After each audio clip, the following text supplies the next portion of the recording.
Hey guys, welcome to Bonehead Truckers. Tanya Iser of WFAA has got another banger of a video talking about the wreck on I-20 a couple of months ago now, and the new developments, or let's see. We're going to go and do what we do, react to this video. If you want to see the whole video without me talking, you could go to their YouTube channel, WFAA, Channel 8 out of Dallas.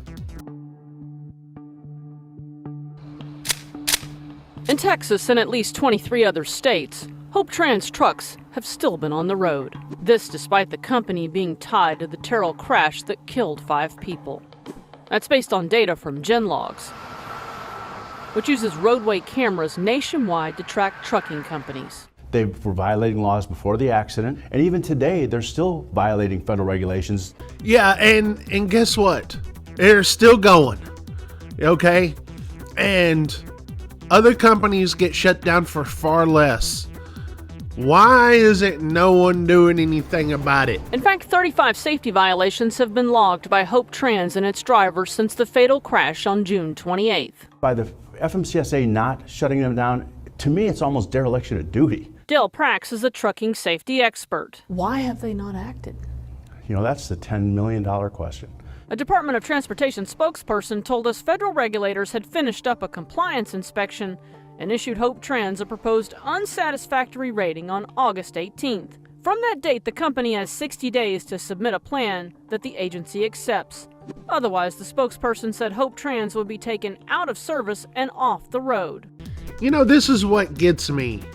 We heard that they were doing investigations on this wreck out of Terrell a couple of weeks after the wreck, after the fact, and with all this information that Tanya Iser and Danielle on X and all these people come up with on Hope Trans, okay, you know, and talking about how they go and they manipulate the logs and all that.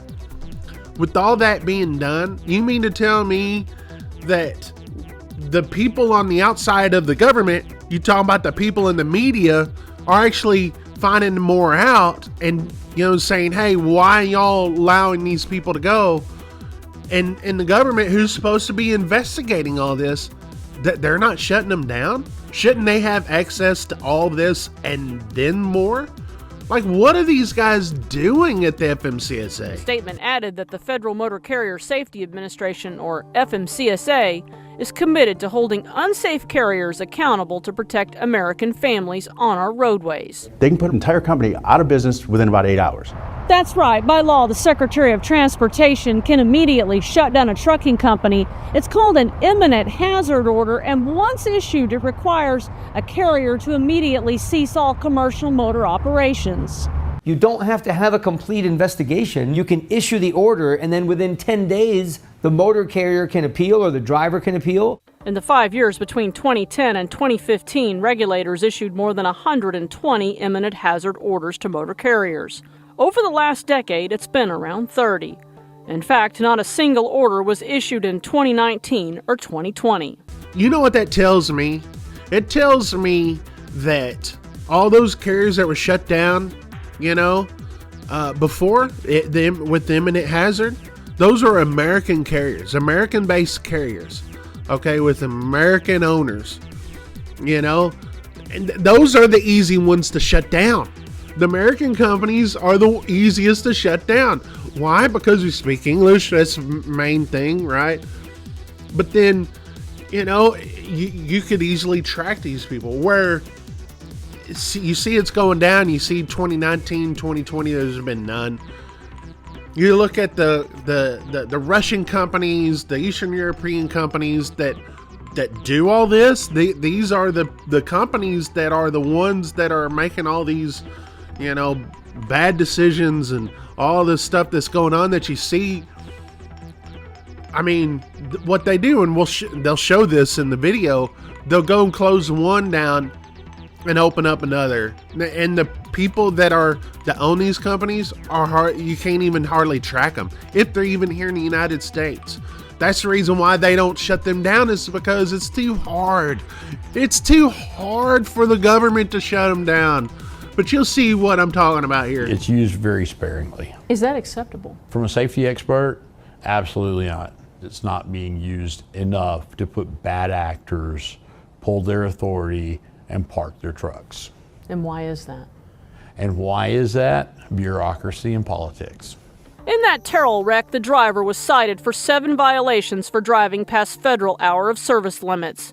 He told investigators he fell asleep. I knew that something like this was going to happen. Former Hope Trans drivers gave us shipping records they say are altered to mask the number of hours they'd been driving. They didn't care about rules or laws or violations. They said, don't worry about it. We'll take care of that. The former driver snapped a photo of his company fuel card. The name on it? B-Zone Logistics. The B-Zone, I was like, why? What is B-Zone? Is that normal? No, it's not. It was a red flag. And a clue to a bigger industry problem known as a chameleon carrier. At the time of the Terrell crash, Aishat Magomedova was listed as the owner of Hope Trans. Her husband, Sarver Miradov, was tied to B-Zone Logistics and another company, Cardan Trucking, both with troubled safety histories. All 3 companies listed the same Orlando address. They're morphing from one non-compliant company into another, but the people, the operation behind it remains the same. Federal inspection records compiled by Blue Wire show a clear pattern. Trucks first ran under Cardan, then B-Zone, and now Hope Trans. 45 trucks showed up with at least 2 of the companies, 11 with all 3. Your concern is they are going to change their name and become another company. Absolutely. Are we still letting them do business and develop money to transition into that next chameleon carrier? That's a problem I have. Back in 2023, Cardan Trucking shut down after federal regulators issued a notice to revoke its license following 2 deadly Iowa crashes. Inspection records show B-Zone drivers repeatedly violated federal hour of service rules. At the end of 2024, the company lost its insurance and could no longer legally operate. All this information has been put out here on YouTube, social media, on WFAA, on their website, on their news broadcast. But yet the government's not doing anything about it. Oh, you will make you wait 60 days. What? Duffy's not doing anything about it? Ah, man. Listen, I also want to say that companies like this, they prey on drivers that are in a situation, whether they have a bad driving record, or maybe they've been out of trucking for a couple of years, or maybe they are driving on a visa, maybe an expired visa.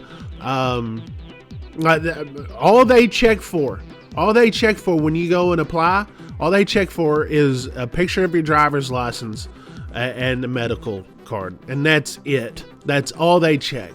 They'll, and there's so much more to it than just what, than just that. But, if you have a checkered past as a driver, these companies will come in and take advantage of someone. And this is the reason why they could get drivers to go and be okay with the company manipulating their logs, right? This is because they need it. They have no other place to go. Swift won't hire them. Prime won't hire them. Other companies, middle-sized carriers won't hire them. The reason why is because, they have that checkered past, right? And these companies want, someone better, okay? So, yeah, they're definitely, not only are they unsafe, but they're predatory. Hope Trans has not responded to repeated requests for comment. The company's insurance is set to be canceled October 8th. At that point, it'll no longer be able to legally operate. Until then, it keeps on trucking. Industry experts say it's time for a change, that every trucking company operator should be verified in person, background checked, and issued a government ID to make sure we know who's behind the trucks on the nation's highways. And I agree. We all need to know who everyone is. I mean, listen, you drivers out there, wouldn't you agree that says, hey, I'm a legit driver? I'm fine with the federal government giving us a federal driver's license. I'm not going through the state because there's so much fraud. These states have so much fraud. It's just a tip of the iceberg. I guarantee you, eventually Tanya's going to see some of this fraud that's going on out here. She probably already has that information, There's people, is giving her information on these driver's licenses that are not even accurate. And drivers are driving on expired visas and all this kind of stuff. So it needs to be handled.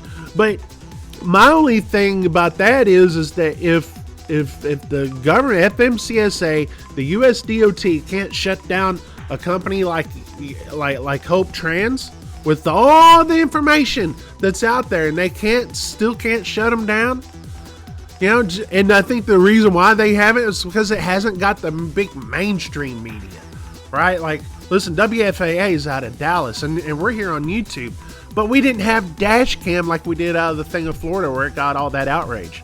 We didn't have the dash cam. This killed 5 people. If it had that national outrage, I believe Hope Trans would be shut down. There is so much to this that it's just the tip of the iceberg. Okay, that I don't know what to say.